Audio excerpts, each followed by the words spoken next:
విజయాల సందర్భంగా విజయోత్సవాలను నిర్వహించుకోవడం జరుగుతున్నది.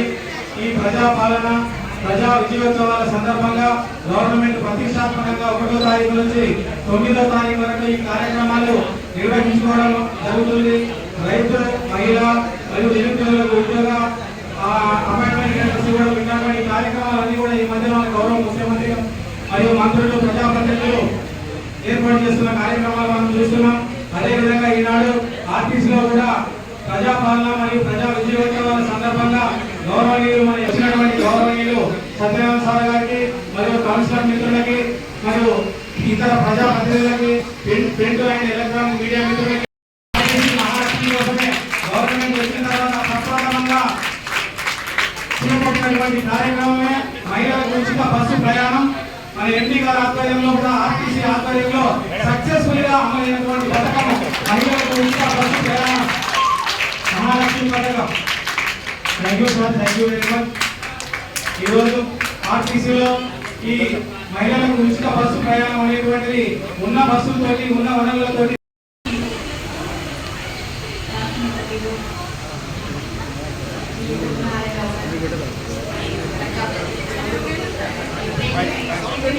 కొంచెం మేడం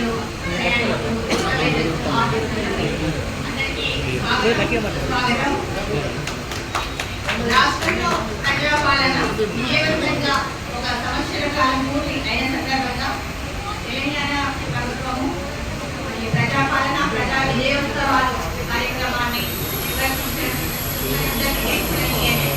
ఇందులో భాగంగా కార్పొరేషన్ పరిధిలో సంవత్సరకాలం పాటు జరిగినటువంటి విజయోత్సవాలను అందరికీ ప్రత్యేకంగా మా యొక్క అన్ని బస్ స్టేషన్లకు దీప అలంకరణలు మరియు సాధించినటువంటి ఏవైతే ఉన్నాయో అవి అన్ని ఫ్లెక్సీల రూపకంగా అందరికీ చేరువయ్యే విధంగా, అందరికీ తెలిసే విధంగా బ్యానర్ల రూపకంగా మనం ఏర్పాటు చేయడం జరిగింది.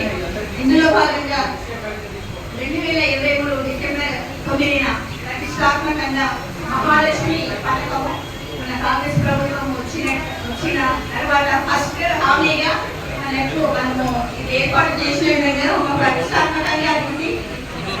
గౌరవనీయులు ఎండి సత్యనారాయణ గారి ఆదేశాల మేరకు కొన్ని మార్గనిర్దేశకాలు ఏర్పాటు చేయడం జరిగింది. అందులో భాగంగా డిసెంబర్ 9 నుండి మహాలక్ష్మి పథకాన్ని అందుబాటులోకి తీసుకొని వచ్చినారు. అందులో భాగంగా కొన్ని మార్గనిర్దేశకాలు ఆధార్ కార్డు, డ్రైవింగ్ లైసెన్స్ మరియు ఓటర్ కార్డు, ఏదైనా ఒక ఐడెంటిటీ కార్డులో బస్సులో పల్లె వెలుగు మరియు ఎక్స్ప్రెస్ బస్సులలో ఉచితంగా ఎక్కడి నుండి ఎక్కడికైనా రాష్ట్రంలో ఎక్కడి నుండి ఎక్కడికైనా ప్రయాణించే విధంగా ఈ పథకాన్ని సృష్టించారు. ఇందులో భాగంగా కార్పొరేషన్ పరిధిలోనూ మహాలక్ష్ములకు నిరాటకంగా కొనసాగుతున్న ఉచిత బస్సు ప్రయాణము కొన్ని విషయాలు ఉన్నాయి. ఆ విషయాలు చెప్తాను. మహాలక్ష్మి పథకానికంటే ముందు ప్రతిరోజు 45,90,90,000 మంది ప్యాసింజర్లకి 58,00,000 25% మన మహాలక్ష్మిల సంఖ్య పెరిగిందండి. ఇది చాలా గణనీయంగా పెరిగినటువంటి మార్పు. ఆర్టీసీ ఇందులో మనకు GPS అనుసంధానంలో గమ్యం యాప్ ఒకటి రూపొందించబడింది. ఆ గమ్యం యాప్ ద్వారా మనం ఇంట్లోనే ఉండి మన బస్సు ఎక్కడి నుండి ఎక్కడికి వెళ్తుంది అనే విషయాన్ని మన టైం ఆర్డర్ చేసుకోవడం జరుగుతుంది. ముందుగానే బస్ స్టేషన్లలో వచ్చి వెయిట్ చేయకుండా ఆ గమ్యం యాప్ ద్వారా మనము ఆ బస్సు వివరాలు ఎక్కడికి వచ్చింది, మళ్ళీ ఎప్పుడు బయలుదేరుతున్న విషయాన్ని తెలుసుకోవచ్చు. ఇంకా ఇందులో భాగంగా మనము ఏడాది కాలంలో 1389 బస్సులు కొనుగోలు చేయడం జరిగింది. ఇందులో 882 బస్సులు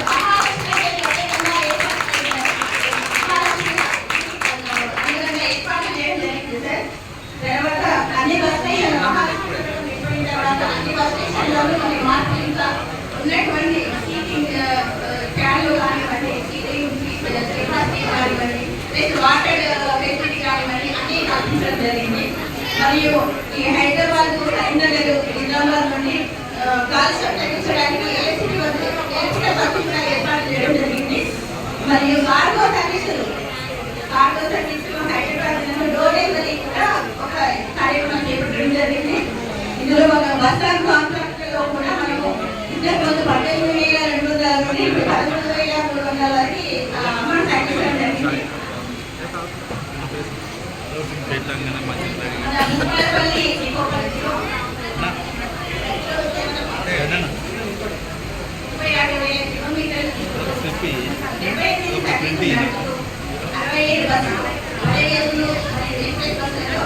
దాదాపు 12 మండలాలకు 200 గ్రామాల ప్రజలకి సౌకర్యాన్ని అందిస్తున్నాము.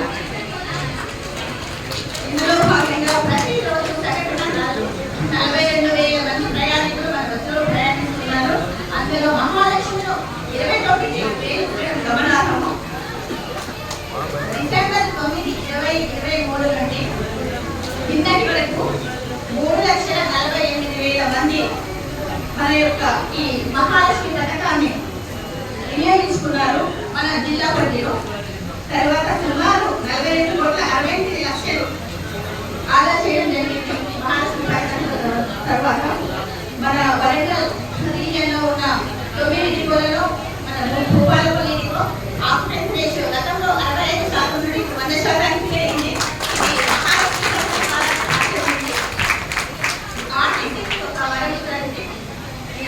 అందరూ దీన్ని మంచిగా మా సిబ్బంది కూడా ఎట్లాంటి ఇబ్బంది లేకుండా ప్రతి ఒక్కరు వాళ్ళ యొక్క గమ్యస్థానాలకు చేరవేయడంలో మా సిబ్బంది యొక్క పాత్ర చాలా ముఖ్యం.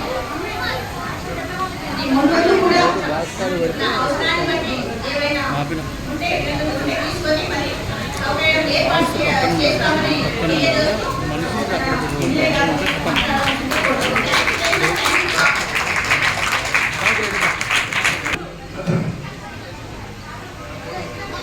ఈరోజు ప్రభుత్వ పరంగా 1వ తారీఖు నుంచి 9వ తారీఖు వరకు సంవత్సరము పూర్తయితున్నటువంటి సందర్భంలో విజయోత్సవాల సందర్భంగా ఈరోజు ఆర్టీసీని ఈ కార్యక్రమం నిర్వహించడం జరిగింది. కార్యక్రమంలో పాల్గొన్నటువంటి బిఎం గారు, అదేవిధంగా కౌన్సిలర్స్, మాజీ ప్రజాప్రతినిధులు, స్టూడెంట్స్, అదేవిధంగా ఆర్టీసీ ఉద్యోగ సంఘ నాయకులు, పత్రికా మీడియా సోదరులందరికీ కూడా పేరు పేరున హృదయపూర్వక నమస్కారం. డిసెంబర్ 7వ తారీఖు రోజున మేము ప్రమాణ స్వీకారం చేసిన రోజున ఉచిత బస్సు ప్రయాణము కల్పించినటువంటి ఏకైక ప్రభుత్వం భారతదేశంలో తెలంగాణ రాష్ట్ర ప్రభుత్వం, కాంగ్రెస్ ప్రభుత్వం, రేవంత్ రెడ్డి గారి నాయకత్వంలో ఈరోజు 3,48,000 మంది ఒక భూపాలపల్లి డిపోలోనే ఈ సంవత్సరం కాలం పాటు ప్రయాణం చేయడం జరిగింది. అదేవిధంగా 42,68,00,000 రూపాయల ఆదాయాన్ని డిపోకు ప్రభుత్వ పరంగా మనం డబ్బులు కట్టాం. అంటే ఈరోజు సంవత్సరంలో ఏ రకంగా మహిళలు 29,000 మంది మహిళలు ప్రయాణిస్తే 29,000లో మొత్తం 42,000 మంది టోటల్ గా ప్రయాణం చేయడం జరిగింది. దీన్ని ఒకసారి లెక్కేసుకోవాలి. ఆర్టీసీని లాభాల్లోకి తీసుకురావడమే కాకుండా ఈరోజు భార్యతో పాటు భర్త కూడా ప్రయాణం చేసి, భర్త ప్రయాణం చేయడం వల్ల, వాళ్ళ కొడుకులు ప్రయాణం చేయడం వల్ల ఈరోజు ఆర్టీసీకి లాభాల వాటాలో తెలంగాణ రాష్ట్రంలో ఈరోజు ఆర్టీసీ వెలుగులోకి వచ్చిందని మీకు ఈ సందర్భంగా తెలియజేస్తున్నా. కనుక మీరు ఒక సోదరులారా, మార్చి రోజు ఒక 1000 బస్సులు కొనబోతున్నాం ఈ రాష్ట్ర ప్రభుత్వం. మరి ఇంకా బస్సులను పెంచడం, అదేవిధంగా నడిచేటువంటి ట్రిప్పులలో ఎక్కువ ట్రిప్పులను చేయడం, గ్రామీణ ప్రాంతాల్లో కూడా మాకు పొద్దున సాయంత్రమే కాదు మధ్యాహ్నం కూడా రావాలి అని చెప్పి డిమాండ్ కూడా గ్రామాలలో పెరిగింది. ఈ డిమాండ్కు అనుకూలంగా కొత్త బస్సులు ఇచ్చి, అదేవిధంగా ఇక్కడ నుంచి హైదరాబాద్ కానీ, బెంగళూరు కానీ, తిరుపతి కానీ, భద్రాచలం కానీ బస్సులు నడిపే విధంగా కొత్త బస్సులు రాగానే చర్యలు తీసుకుంటామని మీకు ఈ సందర్భంగా తెలియజేస్తున్నాం. ఆర్టీసీని లాభాల వాళ్ళలోకి తీసుకురావడమే కాకుండా ఈరోజు మా ఆడబిడ్డలందరికీ ఉచిత బస్సు ప్రయాణంతో పాటు 200 యూనిట్ల కరెంటును కూడా ఫ్రీగా అందించాం. అదేవిధంగా 500 వంట గ్యాస్ సిలిండర్లు అందిస్తున్నాం. 10 లక్షల ఆరోగ్యశ్రీని కూడా అందిస్తున్నాం. ఇంకా మహిళా సోదరిమణులు పేదలుంటే 4.5 లక్షల ఇళ్లను రేపు 6వ తారీఖు నుంచి పేదలందరికీ ఇందిరమ్మ ఇల్లు నియోజకవర్గానికి 3,500 చొప్పున అర్హులైన వారందరికీ కూడా ఇల్లు కట్టించబోతున్నాం. అదేవిధంగా రైతు సోదరులు కూడా భారతదేశ చరిత్రలో 21,200 కోట్ల రూపాయలు 2 లక్షల రుణమాఫీ చేసిన ఏకైక ప్రభుత్వం తెలంగాణ రాష్ట్ర ప్రభుత్వం. అది రేవంత్ రెడ్డి గారి ప్రభుత్వం ఈ సందర్భంగా తెలియజేస్తున్నాం. కనుక సోదరులారా, మీరందరూ కూడా ఆలోచన చేయండి. ఈరోజు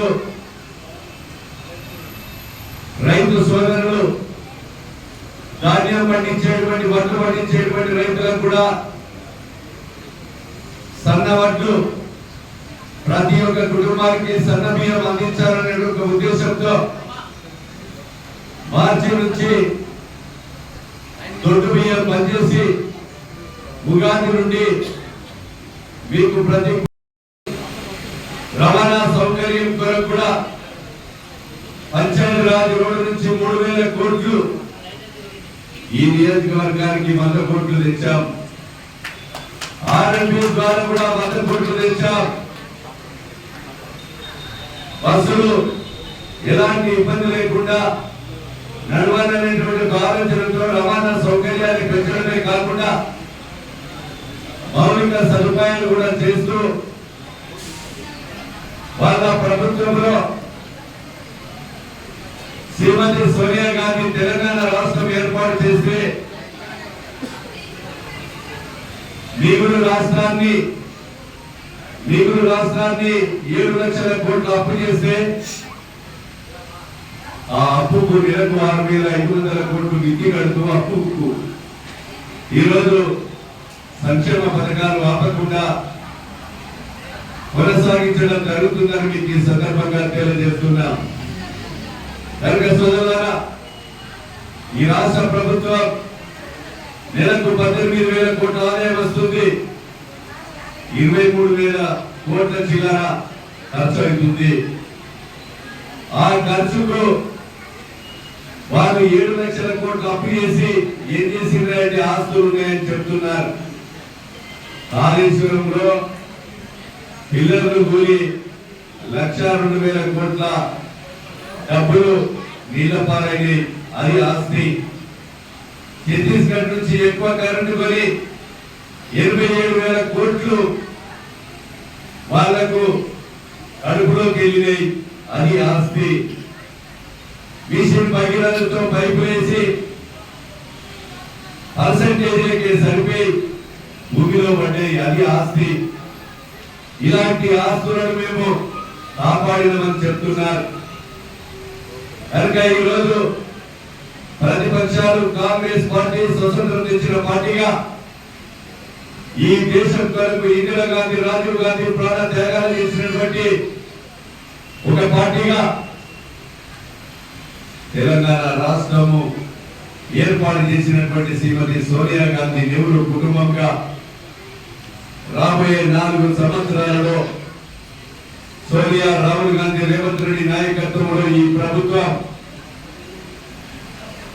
గౌరవ శ్రీ ముఖ్యమంత్రి రేవంత్ రెడ్డితో పాటు మంత్రులు, ఎమ్మెల్యేలు అందరం రోజుకు 18 గంటలు 6 నిమిషాలు పనిచేస్తూ నిజాయితీగా, అవినీతికి తావు లేకుండా, అక్రమాలకు తావు లేకుండా ప్రజా సంక్షేమ పథకాలు కొనసాగిస్తూ ఈ రోజు ఆర్థికంగా, ఆరోగ్యకరంగా లేకున్నా ఒక సంవత్సరంలో ఆర్థికంగా వెసులుబాటు కాగానే ఈ రోజు సింగరేణి కార్మికులు, జనుకో, విద్యా, వైద్య, ఆర్టీసీ కార్మికులు, అవుట్సోర్సింగ్లు, ఆశా వర్కర్లు, అదేవిధంగా గ్రామ పంచాయతీ, మున్సిపల్ కార్మికులు, ప్రైవేట్ లెక్చరర్స్